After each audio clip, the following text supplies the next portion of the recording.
Biggest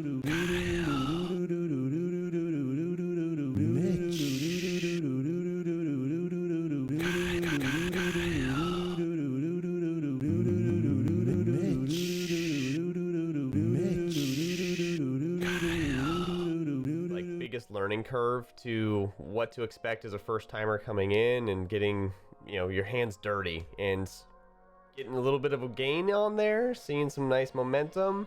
And if it was, the first time getting into the market and watching these things this last January, which it was for a lot of people as the popularity of retail trading just skyrocketed, I think there's a lot of people that are now realizing that the market is a very fickle bitch.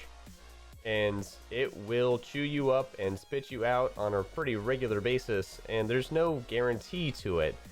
And I think that's what's causing part of what we're seeing right now with this market correction slash retail investor boom, is that the market's so volatile, and with the current pandemic status that we're still all in, there's just no security anywhere. And I think that's why people are leaning more and more towards bonds. Was pretty popular topic today, is that the bond yield is more consistent and stable than stocks are, so your gains are much, one, safer, and two, more likely to go up to a higher percentage right now because they're yielding higher. So it seems like people are pulling the money out of the market and dumping it back into different avenues, and government bonds happen to be one of those. Yeah, it's kind of interesting.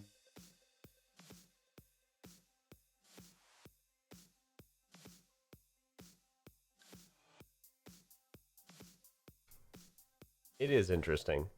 And I think the stream just cut. Issue? Am I still there? Do I still hear you? That's good. I am definitely getting a red box here for the stream, so if there's a little bit of a skip, I apologize. There have been all kinds of crazy things going on with the connection lately, so we'll see. Can you hear me? I can hear you. Can you hear me? Yep. Radical. Yeah, that's unfortunate. Hopefully our internet shakes out a bit. So what I was gonna say was, first of all, could you drop the level on the music just a touch? It sounds like it's a little hot. We got some fresh new steamy beats from the Monster Cat Gold Kitchen for everyone. I just want to make sure that the vibe and the rage isn't overpowering everyone's eardrums. So appreciate that. We'll keep tabs on the levels. But yeah, so I think you're exactly right. Like it's takes moments like these in time sometimes to prod people to sort of look into a thing like investing or managing their money, or what does it mean to buy a stock, or how do I trade? And I think that's what the most exciting thing about times like this for me is that when there's action in the market and it kind of hits the news, it kind of gets people interested in what is that? What's going on? How do I maybe get involved? And I think that the best way to learn stuff with finances and money is oftentimes to partake and do it yourself, right? So of course you want to be smart about it, and you don't want to liquidate your entire life savings and dump it into game stocks, but it's always a great kind of feeling to feel like, wow, I learned something. I'm in control of my money. And I always appreciate that challenge, and that's how I learn, right? Getting my hands dirty. So I love that, for the fact that it's shining a spotlight on maybe I should take care of my money, or think about myself. Maybe I should go buy a game stock, or maybe I shouldn't check the stock ticker every day, because that'll just save you some heartache. Oh yes, it will. That heartache and that roller coaster. When you look at that one day, you're just like, oh my god, it's over, this is the worst. And then you look at the week and you're still up. You're like, how is this even possible? How does this end up that way, where I feel like it's such a bad day one, and then overall there's still gains? But that's the magic of that compounding interest at work. Time in the market, not timing the market. And with that, welcome to the Next Level Theory Crafting, a weekly podcast where Kyle and myself discuss current events, news, and trends relating to the games industry. And for the next hour, we'll be educating, pontificating, and evaluating where our industry is going and why. And we thank you for coming along for the ride. Before we get started, a quick shout out and thank you as always to our sponsors for supporting the show, Blue Microphones and Aver Media. We appreciate your continued support. We couldn't do this without you. So on tonight's pod, we'll be chatting a little bit about money, a little bit of nifties, maybe talk a little bit about Viking Simulator 3000, aka Valheim, and potentially discuss a little bit of business merger news that's kind of crossed the airwaves that's kind of really piquing my interest. So how does that sound like an agenda for you, Kyle? Should we get into it? I love it. Let's get into it. I like that business topic, actually. That mergers. Which ones are we talking about? So recently it came out, I think it was a couple days ago, that HP is acquiring HyperX. So HyperX was previously Kingston Technologies peripheral company that they, so in addition to like ballistics, which is known as like from a RAM and PC components manufacturer, Kingston also owned HyperX. So now HP owns HyperX, and I guess the potential speculation here and the curiosity here is now HP owns two really strong gaming peripheral brands, HyperX and HP Omen. So I'm really curious to know what's going to happen here. Are we seeing both of these lines consolidate? Are they going to both continue to exist? I'm really intrigued by what this means for the peripherals market in general, because HyperX is a pretty big player and a pretty like really popular brand. It's funny. I was just watching a flyover video of the Las Vegas Strip, and you look down there at the south end of the Strip, and on top of the tower at the Luxor is HyperX. On top of the esports arena banner, just like 7 stories tall. It's huge. So they're a big player. They've really established themselves as a top contender in the peripheral space, which is a super competitive market right now. Like, I don't know how many different entries there are into it now, but 10 years ago you were like Logitech or Razer. That was really it. Now you've got SteelSeries, you've got Asus's own brand that's actually not too bad. You've got the HP Omen brand, like you said, that I don't consider that like top tier, but they spend a lot of money to make it look like they're top tier in the industry. That's what I will say. They spend a ton to be at the forefront of some of these things, but I don't personally know many people that own an HP Omen gaming device. But I'll let that one, to be figured out afterwards. But they have this brand of HyperX, and I think they're going to like layer it on top of where the Omen brand kind of lacks, and it is in the peripheral market, because HyperX matters. HP Omen, when you say keyboards and mice, it doesn't really matter that much. So they're going to need that pairing to go up and compete with the new superpowers of gaming hardware, like Asus, that has done it all themselves. It's not as big as I would say a Corsair, but they're the model now of what it looks like to consolidate peripherals into a larger piece of that puzzle, and say like, no, we offer the full package. If you'd like the full package, we have it from end to end now for you. Yeah, and I think what's realistic here is that potentially HyperX as a brand definitely lives on, I hope and I think, and it's probably going to be kind of tailored more towards the esports wannabe top tier kind of competitive vibe, whereas maybe the Omen line of peripherals are maybe tailored more towards like a more casual gaming focused audience. So maybe that's one way to approach it. Another way to approach it might be to just make all of the peripherals HyperX branded and kill off Omen from a peripheral perspective, and make Omen into a PC or some sort of a computer focused line. Or the third option is to totally kill off HyperX and make everything HP Omen. But I think that you kind of hit the nail on the head with something that's really important, is that real estate on the Luxor is really valuable. And so regardless of if it says HyperX or HP Omen or whatever else they want to put on there, like, what an amazing asset to own now for HP. It was super valuable. In the video that I was watching, I mean, obviously this was from 10 months ago, there was no one on the Strip, but I've been hearing commentary about how there's no one walking up and down the Vegas Strip right now. So in theory, it's got some pretty valuable real estate when the world goes back to normal, but for now, it's really just ironic to see it sitting there unused. But that esports arena deal is a big part of what HyperX is pushing right now. So I'm curious to see how HP starts to leverage that now that they own that as well, and what they're going to be pushing into there. I don't know what the existing agreement was for esports arena, who their provider was for hardware, but it sounds like what you were describing, that like more casual level gamer being mixed with a hardcore level gamer. HP is a family like known brand for PCs. I remember having an HP PC growing up. So when you're looking at an entry level, maybe something that runs League of Legends okay, a TFT game, maybe not their best games, it does give them the power to start putting the HyperX brand in front of those consumers as well as their standard peripheral offerings across the board for HP, which I think would be really smart for them to do, because that just builds a brand awareness of HyperX. And in my personal experience, in the industry meetings that I have on a daily basis, there's at least one person in my meetings every day that has a pair of HyperX clouds. They're Guaranteed. great headphones. Like they're just fantastic headphones. The audio quality is crisp. They are very comfortable. They look good. They're iconic, right? Like you know what I'm wearing just Yep. because you know, right? That's brand. That's why they just got acquired by HP is because brand. And I agree. You see them all the time. It's because they're great headphones, right? It's There's unsurprising. there's one other like player in this space that kind of floats ambiguously out there, and I think it's worth noting Logitech here. I mean, Blue is a sponsor of ours.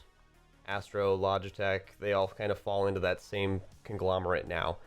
But they don't have that PC partner, to my knowledge.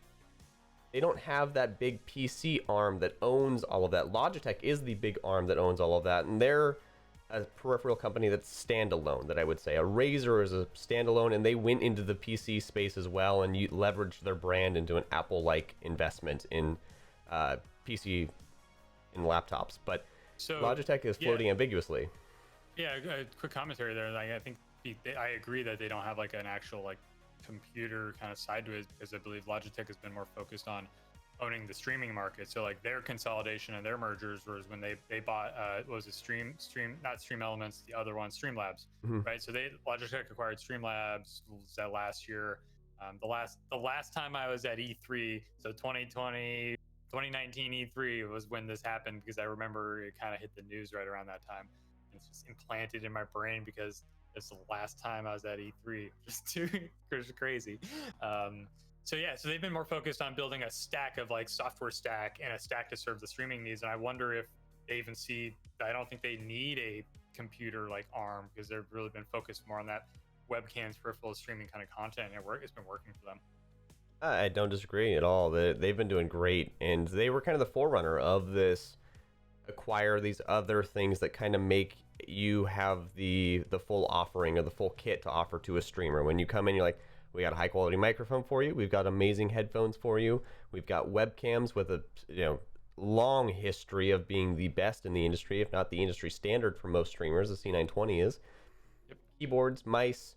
What do you need? We've got all of it, and that's a really good offering. And I would be curious to see who would be the best fit for someone like a Logitech. And I'm kind of thinking of a fun question here of if you could piece together a monitor manufacturer, a PC manufacturer, peripherals, what's like the dream team, the all-star squad of gaming peripherals and gaming hardware right now that you just like slap together? I mean, answer however you like. We are not prepared for this question that I'm asking right now, but just kind of throw it out there. This is a great question. So I'm just going to lean into my biases aggressively, right? So Razer peripherals, 100%. I've been a Razer fanboy my entire life. As the first mouse I ever owned, and I'm not sure if I'll ever own another one, right? So I'm a Razer fanboy through and through. However, not a huge fan of the Razer headsets. I'm not going to lie. So I think I'm going Steel Series on the headset or HyperX, right? Just kind of depending, but I don't know. I'm thinking I love the Steel Series Arctis. I think those might be my next pickup. Monitors, I'm going BenQ Zowie for sure with those fat 244 hertz competition monitors that they've got out there. Super clutch. 2540s. And then woo, buddy, they're nice. They're nice. And then I think let's see. Now PC is the one where I'm kind of like I don't really care. Like as long as it's got a 30 series graphics card in it, and it's like a i9 or an i7, right? Or like that level of performance. I don't really know, right? So I'm not attached to the tower because I know I can get like a really quality tower from a lot of different providers. So for me, it's just like my dream team on the tower side. I guess if you're gonna like force me to choose one, I'm not going to choose one. I'm not comfortable choosing one. Not comfortable choosing. Not comfortable choosing. Okay.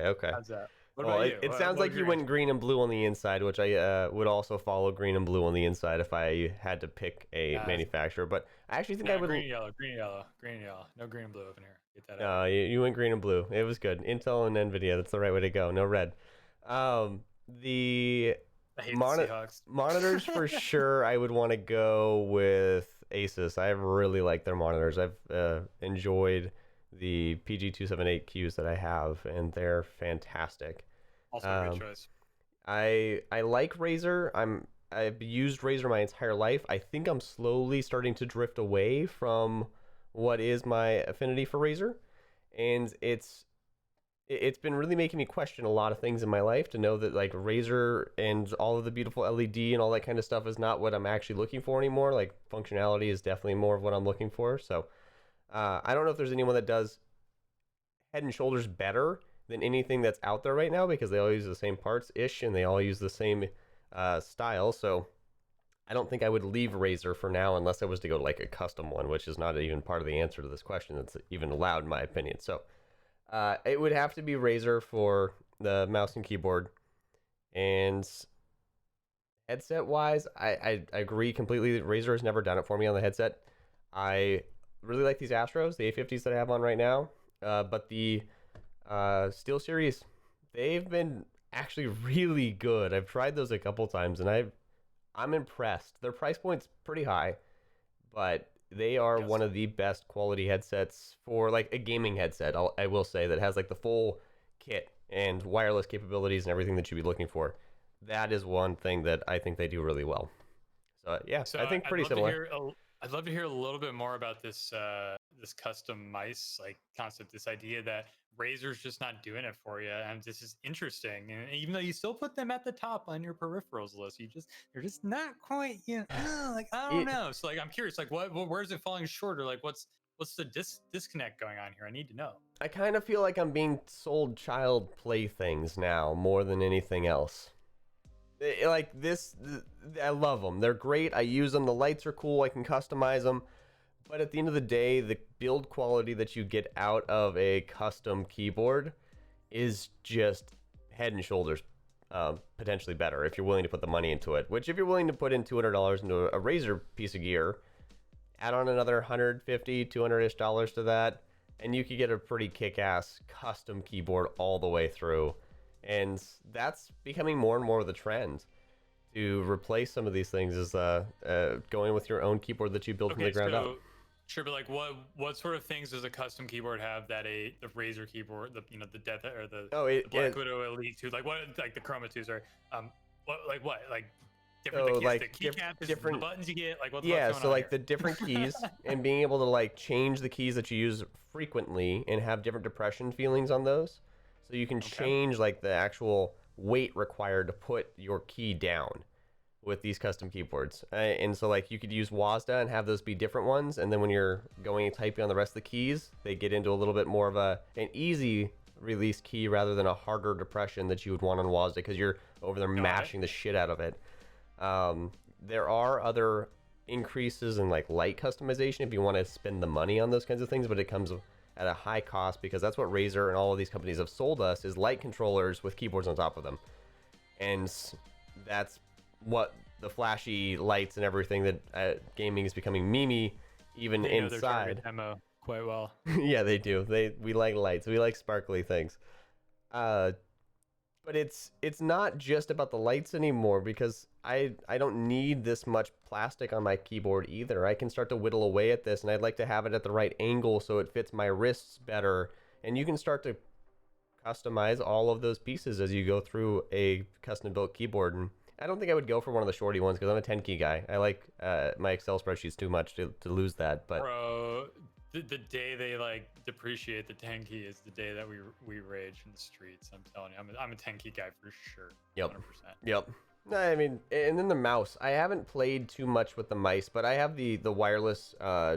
Razer mouse with the base charging pad as well. The mouse pad that charges it, and it's really light. And I have noticed that I'm more keen to want to use the mouse all day if it's lighter. And the heavy mouse that I grew up using, which was like the original one of the Logitech gaming mice they had, it was big and Like clunky for a wireless thing. with the 16 buttons on the interior side or whatever for like an Uh, MMO mouse, or which kind of mouse was it? Mine was just before that. It only had a couple buttons on the side, but it was really big and had a nice little thumb rest on it and those kinds of things. It was Yeah, cool but looking, sleek. It had like that infinitely spin wheel in the middle because you never knew how many pages you'd have to flick through. But it was just heavy. So finding these lighter mice that have more of those, what are those? The ones that were really popular about a year ago, the Hyper, Some things they're not HyperX's, but I'm BenQ had a mouse that was super light. It came like a pink, a blue, and a black yep. that I remember. But I'm not sure if that's one you're talking about. No, it's the one that's got like the 3D printed looking hex pattern on it. That's not even a Oh full. yeah. It's super expensive, but like the lightest mouse on the market and that kind of stuff. So those things are Probably. starting to add up as I'm getting older, and I'm noticing like sitting in front of the computer for 12 hours starts to take a toll on the old elbow, and I'm getting mouse elbow over here, and I'm getting weird posture on my keyboard. So I want these things to be more ergonomic than just this surfboard that I'm on right now. I like that. I think you've convinced me a little bit that there might be some benefits that I was not considering. I'm not sure if it's a 2x the cost kind of thing for me. Like price maybe needs to be a little bit more affordable. So it's But dropping four hundo on a keyboard. Like I don't know about that. But it's a LAN party flex. It's true. That is true. It's like $800 with a LAN party flex when you roll up with your full $100 custom keyboard. So imagine being able to buy a custom keyboard NFT somehow, some sort of like digital NFT token that you could, I don't know how, maybe there's some sort of like LED screen inside your keyboard, and like you buy this NFT and it like shows you like custom artwork on your LED thing or something. Well, what do you think about that, huh? Would you buy a custom keyboard NFT? If I could customize my keyboard and get that ordered from one of the bigger companies out there, and then have the NFT version of it to come with, so I can flex online with it, knowing that it's mine, yes. Give me the custom virtual flex and the in-person ergonomics that I'm looking for, and the like tailoring to the keycaps and everything that I want. Give me that whole like Nike ID program for my keyboard and a Nifty to go with it. Hell yeah, I'll sign up. Oh man, how cool are these NFTs, by the way? Like, it's amazing. Like, just thinking back to a couple of years ago, I was having conversations with people and trying to convince them that you can put everything on the blockchain, and you can do we're going to do things with blockchain that you are not even able to conceptualize right now. And here we are in 2021, and I know this has been going on for a little while longer, but now they're just like NFTs are blowing up, and people are Logan Paul it sold like $3.5 million worth of art in like 24 hours or something. It's just like this stuff is amazing. I love it. I'm so stoked. And it's more than just a piece of art too, because it's much deeper than that, is my understanding. That's the part that is just blowing my mind away, because I know that you could walk into an art auction, grab a Picasso if you wanted to, you'd pay for it, but like Picasso sees nothing of that, his estate sees nothing of that. It's just the exchange of goods between one person to another, with no like reward back to the person that actually created that art.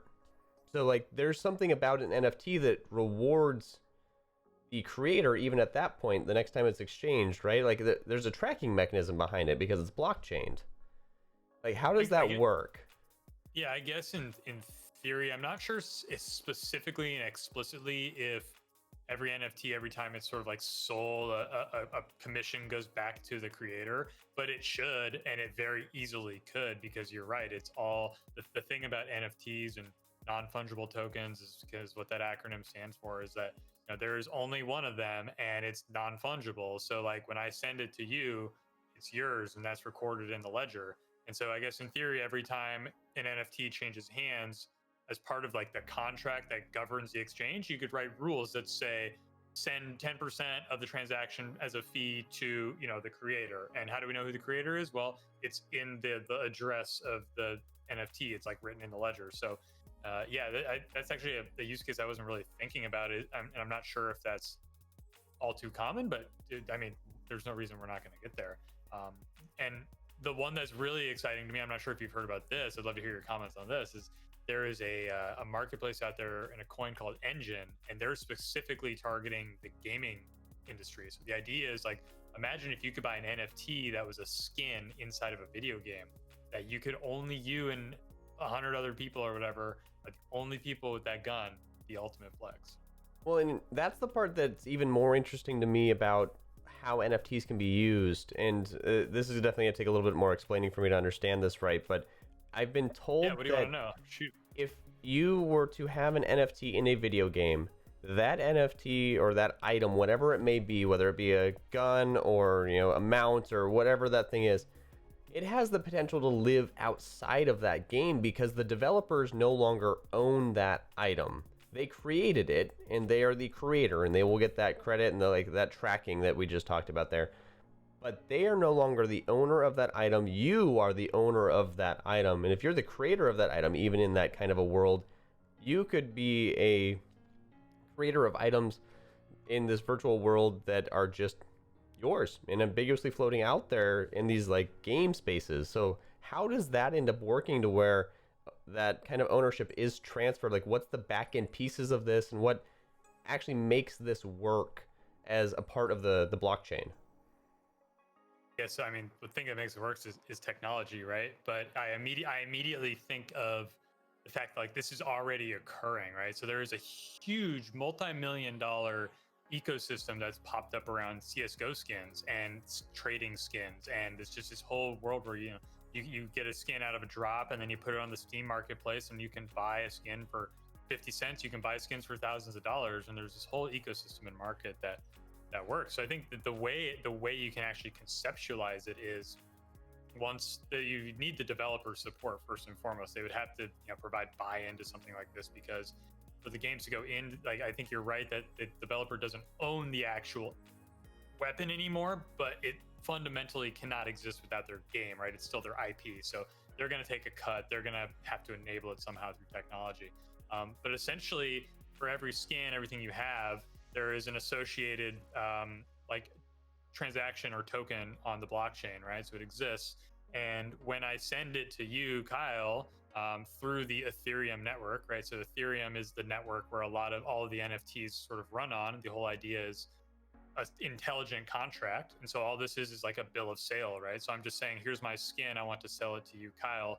We put it on the Ethereum network, and then once the transaction is verified and kind of distributed to the ledger, boom, now you own it. So where the technology needs to come in is number one, facilitating the delivery of the skin, right? So maybe there needs to be some sort of like portal inside of Counter-Strike where you can literally say like, here's the address to send it to, and here's my ether that I'm using to actually make it work or what have you. Whereas the user, like here's my ether to buy the NFT. Basically just need an exchange or a marketplace where it'll connect the dots and do the transferring. That's the technology piece that's missing. So in theory, a company like Engine or others is hopefully trying to develop this stack of solutions in addition to just like the marketplace where you can sort of discover like what's for sale, if you will, right? It makes you transferring it to you actually. Does that make sense? I think so, yeah. So it's a little bit muddier than it ultimately boils down to because of the IP wars that have not happened around video games yet. And like we're gonna see either like a totally decentralized game pop up where like the world just exists and it just allows people to create and no one is looking for anything out of this other than that the world exists. And like that's the kind of landscape that would have to be out there for NFTs to float, like they could potentially float around and be almost a Ready Player One-esque kind of thing is what it feels like. Here's another use case I think that'll help like maybe illuminate, right? And I like the idea of a classic art auction. You already spoke about this earlier, right? So imagine you go to an art auction and there's a piece of art right in front of you and it's up for auction. Well, the first thing you want to know is that real? Is that the authentic, real piece of art that I'm buying? So with NFTs on a blockchain, you could verify that. So as part of being in the auction house, once you bid $10,000, okay, sold, you've won. There's always a step of like, now it's time to transfer the currency, transfer the assets, and receive the property, right? So all you gotta do is go to the payment station. They'll say, okay, please deposit your Ethereum to this wallet. You do it, and then they will basically send the NFT back, and now it's yours, right? And then imagine if you could actually there's a way to like connect your physical piece of art or your digital piece of art back to the blockchain. So boom, like, yeah, that's a Picasso. I know it's a Picasso because it's on the blockchain, right? Yeah, and like you've even verified it based off of like a physical. That is so cool. The potential of doing that. It's almost like having the serial number on a dollar bill and being able to look it up and be like, oh yeah, this is real because I know that this is the blockchain ID for this, and I know that I have the possession of it because it's logged to me, and you can start to track those kinds of things. Intriguing. the one thing that I was really curious about for the potential use case of an NFT, and I don't know if this is a use case for it or if it's already been done in blockchain in a different way. I imagine it probably has. But as a Seattleite, there are a lot of concerts that come through here with a lot of very globally popular bands. So when I want to go see Pearl Jam, I'm not spending $700 on a potentially scalped ticket. That's not going to be a legitimate one. And that's a huge concern as the resale market of concert tickets or event tickets, that you are always going to end up with something that's not verified or valid. So how could an NFT or like just the blockchain in general, I guess, end up solving the problem of concert tickets and event tickets is kind of one of those thoughts that I was thinking around this too. Yeah, I mean, let's be real, man. You're definitely going to buy a scalp ticket to that Pearl Jam car concert in Seattle in a couple months, right? So on some level, it doesn't matter as long as you get in the door, right? You're going to want to make sure you get in the door. But yeah, you're right. Anytime you buy a ticket, the first question is like, okay, is this real? Am I getting ripped off? Is this scalper's plan? Like, what's going on? So it's really simple. And I think ticketing is maybe one of the first use cases that's really going to drive huge mass adoption, in my opinion, because we're all used to needing tickets to do things. And the classic example right now that I can think of is going to a sporting event, right? I'm looking to buy tickets on Flash Seats or Ticketmaster or whatever, and you go on there, and they're a verified marketplace, right? And so you search it up, you have some level of validity, and then blah blah blah, boom, buy my tickets. So the way it works on a blockchain is essentially when the tickets are created the very first time, each of the tickets is assigned a unique identifier or something, right? A serial number, what have you, that's encoded in the blockchain. And then there's a set number of them created, right? So we have a record at the start of how many exist. And then basically once they are sold, there's a record of like where they're, sort of where they started, who owned them, how much they were transferred for, on when. And this is all recorded in the blockchain. This is how the technology works. So all it would take is for somebody to build some sort of marketplace or something, build it on top of, maybe you'll probably build a token, right? This is pretty common. These companies, they'll like have their token that allows the transactions to actually happen within the ecosystem. So they'll build the technology on the Ethereum stack, but then they'll have their own like engine token or whatever, and then that'll be the currency that allows you to sort of like move the tickets about. But at the end of the day, there's 400 tickets, the unique IDs of all of them, and anytime they move, that transaction must be recorded in the blockchain. Like that is the rule. Like it's immutable. You cannot move something without it being recorded in the blockchain. That's why this whole thing works at the end of the day. It removes the shell game element that can kind of come out of there, because once it goes out of the distribution source and into the pool, you never know what happens to it on the way to you potentially. Yeah, and here's the deal. Like, this means me as a consumer, I can look up this ticket and say, oh, this is a real ticket ID. It's verified. There's going to be a portal to look up a hash or a code. And the other thing is, like, you can pay as much as you want for that ticket. I don't care how much you pay for that ticket. If you want to pay 10x for a ticket, that's great. I just want to make sure that you can buy the actual ticket, right?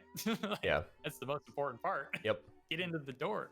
The legitimate tickets are the problem that I saw being solved potentially by this. It's also interesting to think about the release of the console generation that we just had, and knowing that there may be applications for confirming like orders and like pre-order slots and those kinds of things as well, of high demand items that we're trying to keep away from the bots, and how you could implement into these blockchain wallets that there is a token that ultimately says, yeah, I have the ability to buy a PlayStation wherever it is, whichever supplier may have it. You have a PlayStation token that you're like, boom, yeah, I'd like my PlayStation, thank you. Yo, I love that, and I've never thought of that use case before, but I'm actually really intrigued by that. It's almost as if like Sony or Microsoft build a blockchain to store their sort of like verified sort of like customer account like records, and not like in the sense of your data, but in the sense of like, yes, you are an Xbox Gold member, you pre-purchased a Xbox One, blah blah blah, here's your verified token, go to GameStonk and verify like your pickup kind of deal, and all this is recorded on the blockchain. Really interesting. I don't know. I'm not sure if Sony or Microsoft are going to really run to that kind of a solution though, because it doesn't like really revolutionize their business in any way, right? It's just kind of like one of those like, wouldn't it be cool if scenarios? Well, what if it ended up being that they were the ones that sold all of the access to their consoles at the end of the day?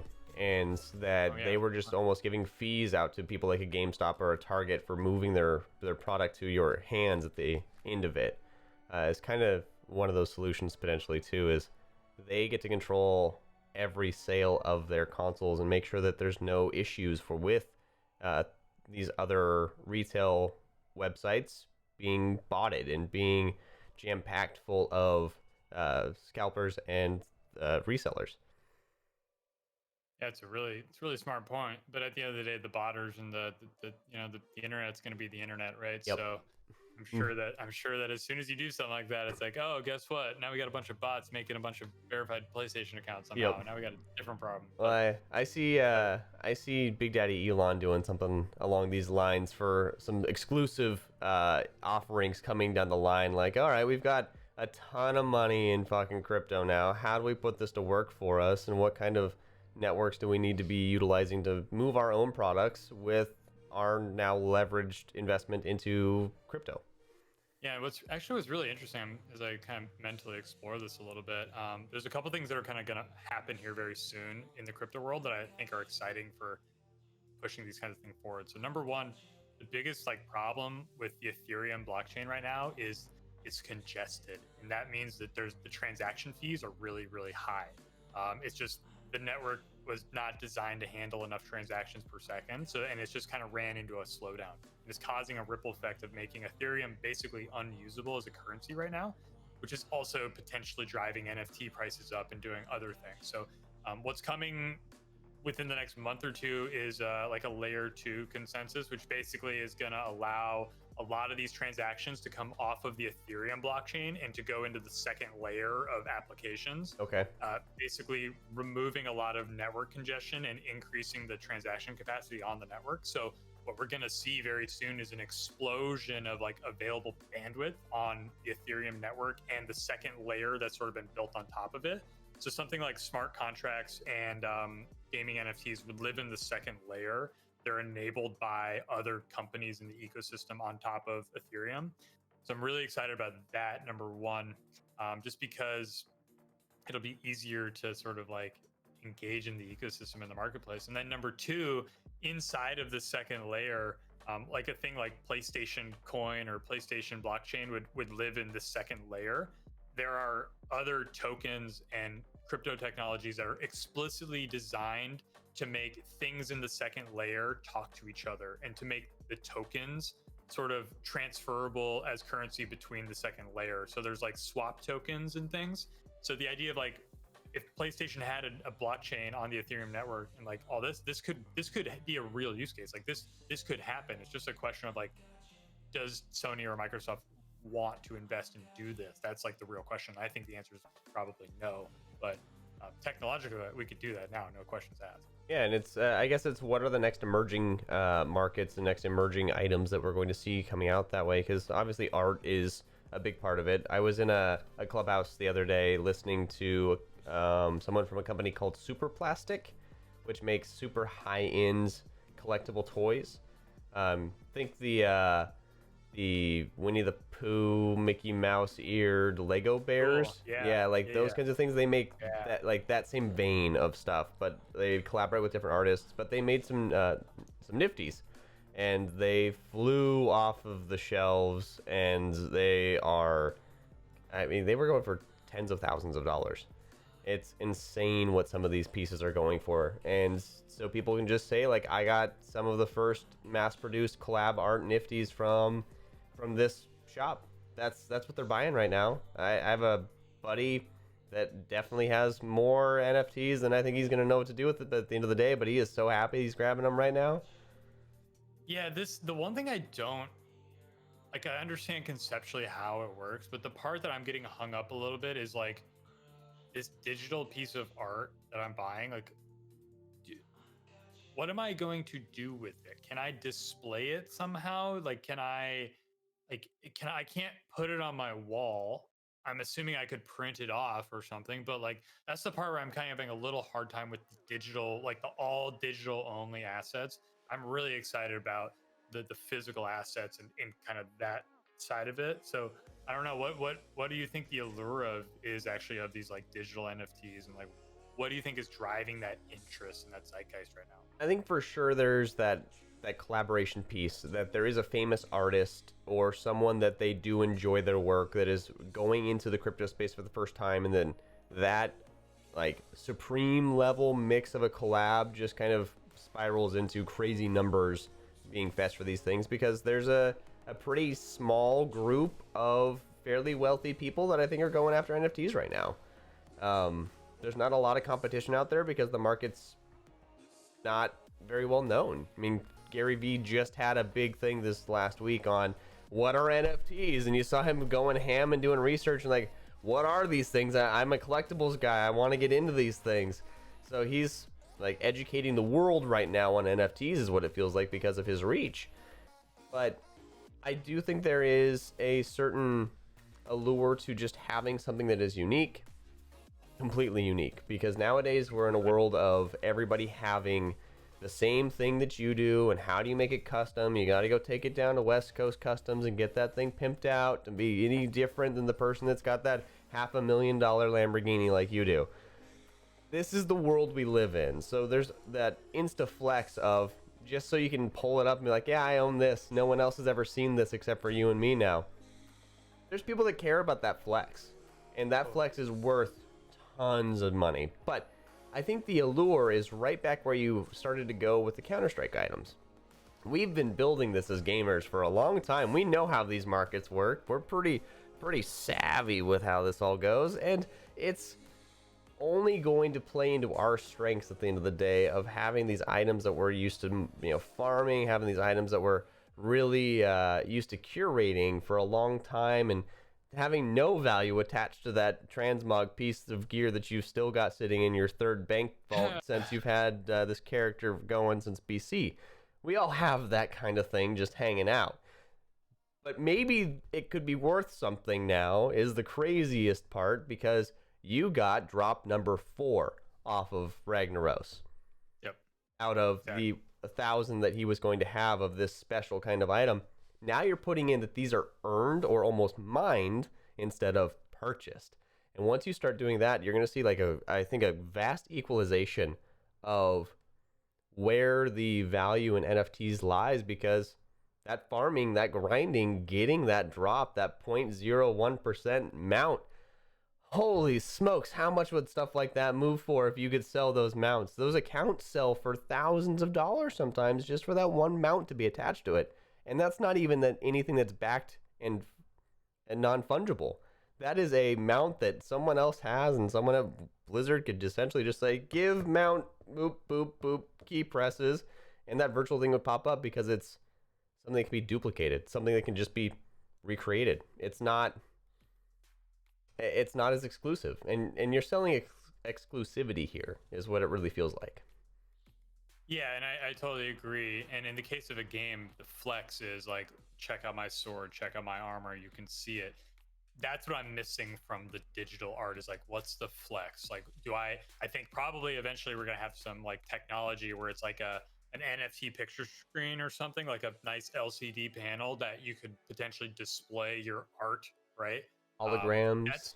Yeah, exactly. That's like the flex. That's what I need to understand that part of it. And like, so maybe all it takes is like, I just see it in the wild, or I happen to be at some house party somewhere, and it's like, what is that? Oh, that's my NFT picture frame. It's like, yeah, I get it now. I understand, right? But until I have that moment, it's like really, it's hard for me to go drop like 4 ether on a painting. I don't know. Like, well, and what do you do when you're like, all right, so like, what is this piece on your wall here? Like, this is my Logan Paul NFT that I have. This is worth $3.2 million because I have the full Logan Paul original collection.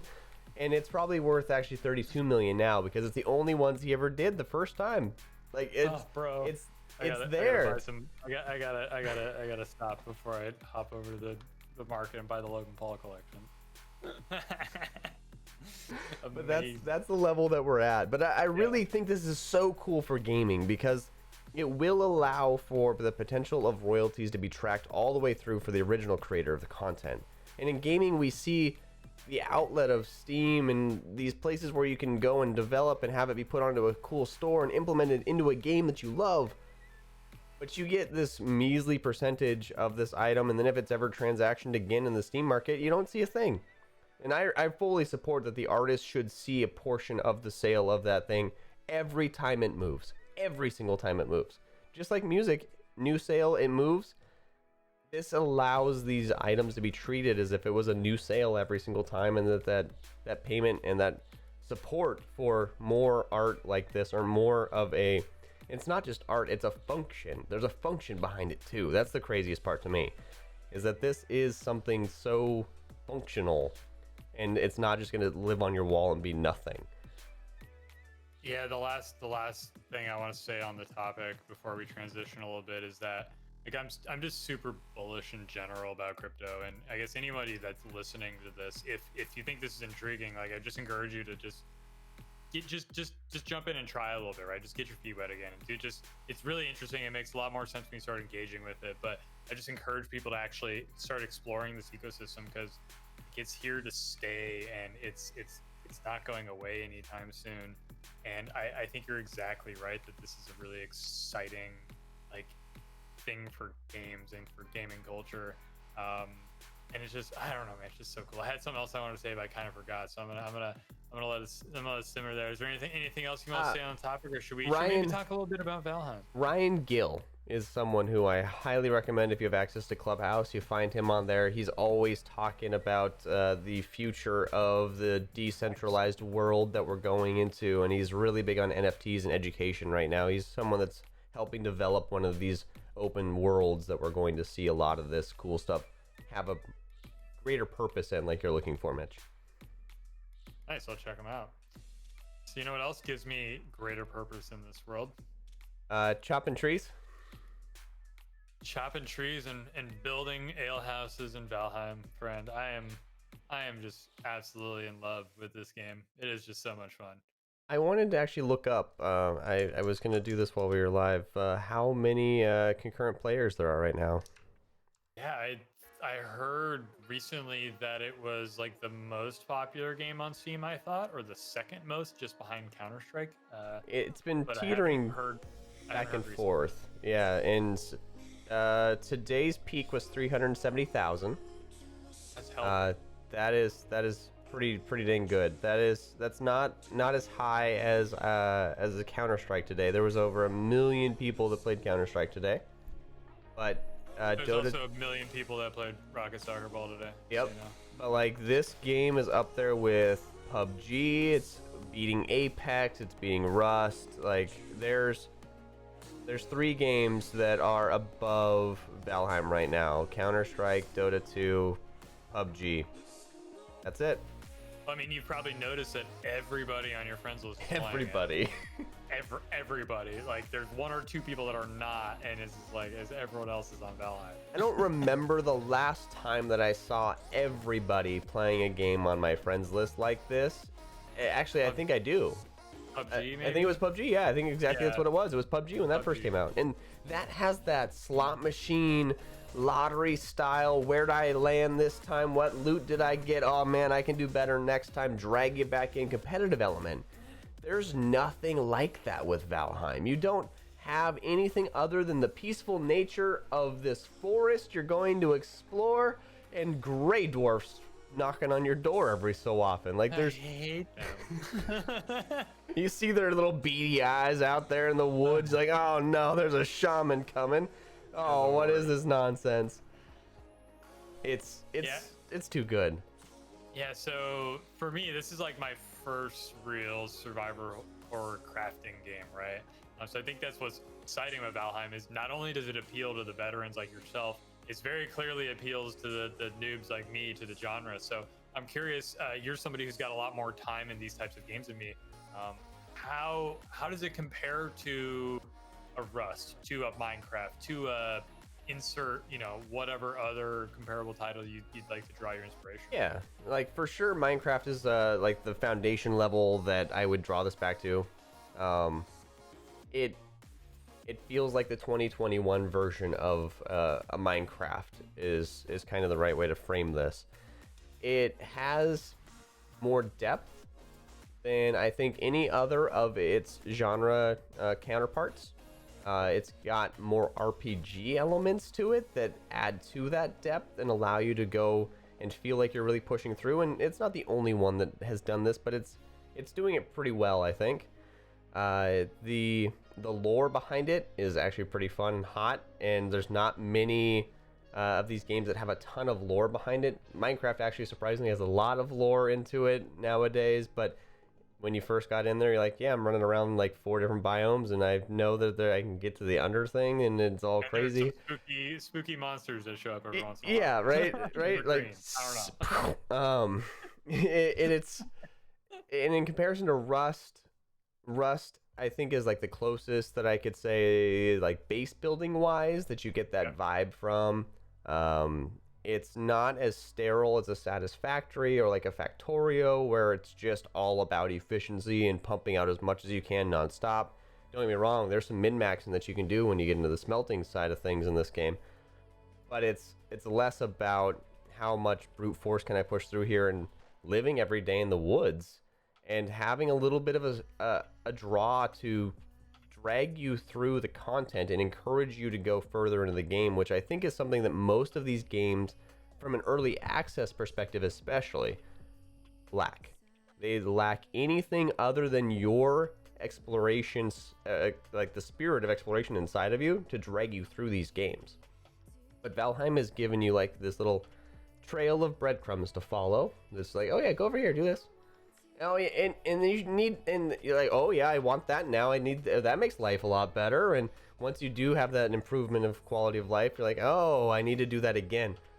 Oh, there's the grind. There it is. And then it starts to feel like World of Warcraft all of a sudden, and you're wondering how you ended up here playing a survival crafting game, feeling like you're playing WoW again. It's magical. It really is. And there's not, like I said, many games that drag you into the world so well. Like, you can get lost in punching trees, you can get lost in trying to upgrade your gear and things like that, but nothing quite like Valheim has done. Yeah, I'll say that this is the first game since WoW that's really given me that, like, oh my god, all I want to do is play Valheim. That feeling, right? That, you know, the feeling. All of you people out there know the feeling. You know exactly what I'm talking about. The only thing you think about, you wake up, is the first thing you do is get on the subreddit because you want to look at cool new base builds, and you just think to yourself, like, yes, I get to play Valheim after work today. And it's just like, it's just a magical feeling to kind of be back there. I'm sure it'll wear off eventually, right? But for right now, I'm pretty deep in the throes. So I love that about it. But there's one more thing about the game that you didn't actually mention, which I'm surprised, is that, like, we both played PUBG when it was early access for 2.5 years, and we both remember how crappy that game was in a lot of regards, and the bugs, and the stuff wouldn't work, and the cars were flipping around, and the physics were off.